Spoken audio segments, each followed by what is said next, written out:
In this video, I'll be talking about the unlockable knives for Spy, and comparing them to the stock knife. The first knife I'll be talking about is the stock, so let's begin. The stock knife. It has no downsides nor any OP upsides, other than the fact that you can one-shot any class in the game as long as you're behind them, and as long as they aren't overcharged or have the Razorback equipped. The stock is also the most reliable if you're good, unlike me, but it's the most reliant to fall back to, because it's probably the safest option you've got, depending on the situation. If you are mostly going to be taking 1v1s, the stock is the best.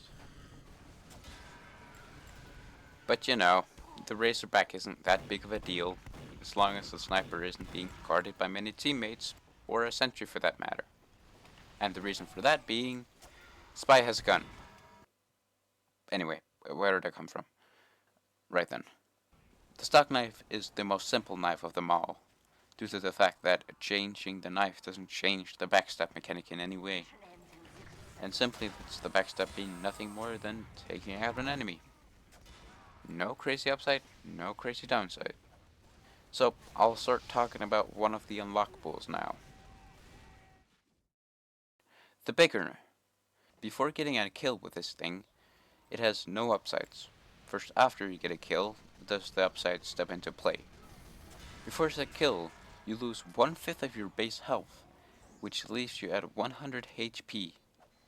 This might not seem like much, but it makes you more vulnerable to other weapons, such as getting hit by a scattergun, direct rocket, or pipe. But when you do get a kill, your cloak meter gets plus 30% more cloak, not extending past the default limit, and a speed boost. This gives you a variety of different ways to play your cards, giving you the opportunity to be more aggressive and attempting to get chain stabs, or to escape a sticky situation. Which means that if you get a kill, you can A. Try to feed your brain a large amount of dopamine by being more aggressive with your speed, or B. Play it passively and get the heck out of there before your light class body gets beamed by 3 foes. But those two options are not only the two options you have. It's usually easier to do trick stabs after said kill with the Bigger due to the increase in speed. Though there is one upside that isn't on any other unlock. After a backstab you get a speed boost, but it doesn't need to be a backstab to get those upsides. You only need to kill them with the Bigger. This is actually mentioned in the stats, so if an enemy is facing you, you can shoot them a couple times, depending on the class, and then hitting them with a finishing blow from your knife. This speed boost can make you more unpredictable, especially if you're cloaked right after a kill. And that is really great, but a downside to the speed boost is that it makes you run into damage up a whole lot faster. You run fast, but that also means you can run fast into sentries. And when you have a speed boost, you can't turn back before it's too late. But this only happens sometimes. Other times, it's going to be the loss of 25 health that's gonna get you. Now I'll move on to the next knife. Conniver's Kunai. Arguably the most aggressive knife of them all. Before the Spy gets his first backstab, his base health decreases by 55 HP and leaves the Spy at 70 health. But when the Spy gets a backstab, he absorbs his victim's health. The extra health becomes overheal, which makes it dwindle away until the Spy is at 70 health again. The least amount of health you can get from a backstab is 75, and the limit to Spy's overheal is 210 HP. A 44% decrease in health becomes a big problem since you become really vulnerable to everything. The thing is, if you're unable to get your first backstab, you'd be better off using the stock instead. But when you do get your first stab, you can tank some damage to get out of there and go behind enemy lines and surprise the enemy when they aren't looking. If you stab a guy in a crowd, You can use some of the damage you take to launch yourself out of a bad situation, and then come back, still with a bit of overheal left.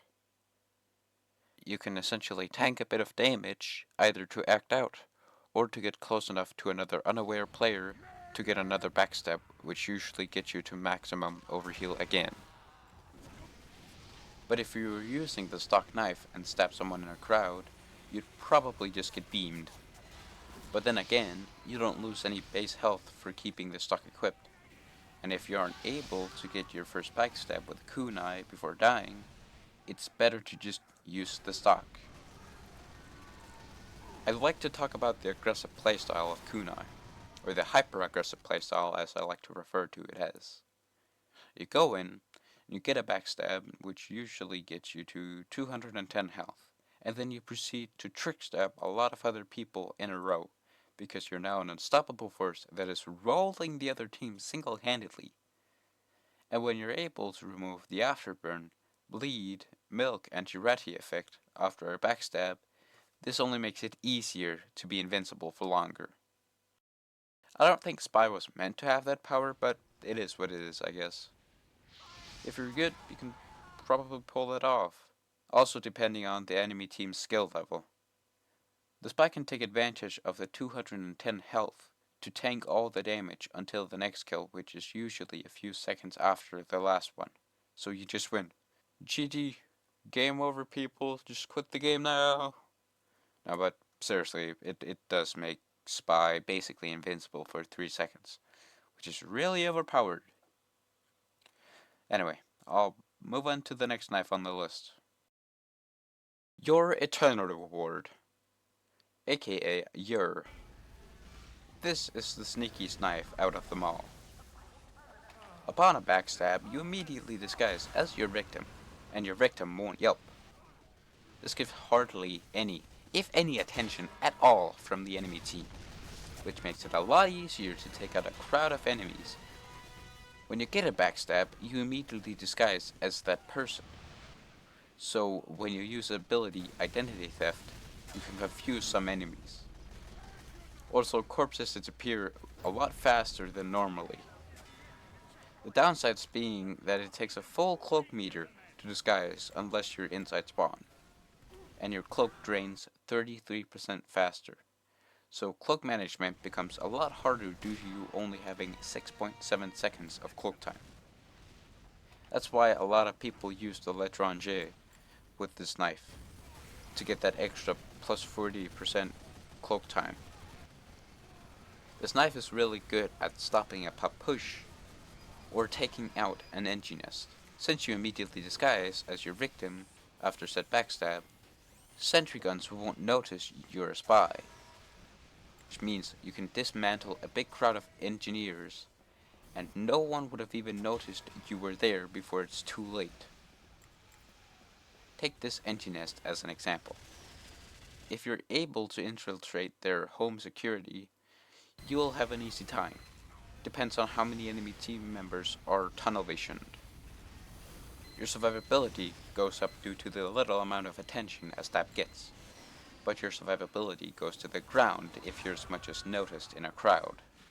Because instead of leaving, you'd probably play it cool, since you don't get more mobility after a backstab. But bailing out while the game is good is not the point of your Eternal Reward. The point is to draw as little amount of attention as possible to the spy while taking down multiple enemies in a row. But if you instead just got one person and bailed, you would have been better off using the stock instead. Because not being able to change your disguise after being noticed is a big downside. Makes you less sneaky and easier to be caught out. Just take a look at this clip. I decloak because I've got no more time left on my Deathbringer, and this heavy sees that I'm disguised as an engineer. Then I run around a corner and change my disguise, and when the heavy sees me again he starts revving, but stops because he thinks I'm a different person. Which ends up getting me 2 more kills, and one of them was that heavy. It doesn't happen often, but still, it can come in handy when you need to change your disguise after you've been noticed. Anyway, When you backstab an enemy player, their corpse disappears really fast, unlike the other knives. But when a player is wearing cosmetics, their cosmetics stay there just as long as if it would have been any other knife. Though still a lot less noticeable due to the lack of yelps. But another problem with the cosmetics, they could launch forward if the person you stab was airborne or moving. Though more noticeable from a third person point of view, not that big of a deal, but still it makes you more noticeable. Trying to keep the disguise and cloak in balance is just a nightmare. But not only against the Razorback sniper, but any situation where you need to use your gun is just a longer time where you either have to wait for your cloak to regen or find an ammo pack. There's still more time used on just redisguising. That's why the stock is better in a lot of other situations. But as I said, better for taking out an NG nest or crowded areas such as control points, the payload cart, or a choke for that matter. Also stabbing in the open in front of a sentry, or maybe in a crowded setting. Alright then, that's the end of your eternal reward. I'll move on to the very last knife, also being the simplest unlockable knife for Spy. The Spy-Cicle. The knife that gives the most attention to the Spy after a backstab. The Spy-Cicle is here to try and counter Spy's counter. It can counter the flames of pyro and keep you alive, or it might just delay the inevitable. When you're hit by something that will set you on fire, and if you're holding the Spy-Cicle, it will melt and become unusable for the next 15 seconds. Though this 15-second cooldown can be sped up using ammo packs. In return of losing your knife, you get 1 second of fire immunity and 10 seconds of afterburn immunity. And when you get a backstab with the Spy-Cicle, your victims turn into ice, which makes it really obvious when, with what, who, and where. The enemy now knows which knife you're using, and where your approximate location is. When it melts, you can't go for that backstab that you were really close to getting, or you were unable to trick stab that pyro that set you on fire in the first place, which usually gets pyros to be more aggressive and try to take you out. I personally never use it because I don't find pyros that big of a deal most of the time. I can just go in this and walk around them, but they still spy check from time to time. But I'd rather have a bigger advantage upon a backstab than try to counter the counter to spy. But of course, if you happen to bump into 4 pyros in a server, I guess it could be useful there. But they can just chase you down. Alright, I'm gonna end it here. Thank you for watching all the way through the video. This has been a bigger project of mine, and the planning for this has been really fun to work on. I will see you in the next video, probably. Alright, quality outro, bye!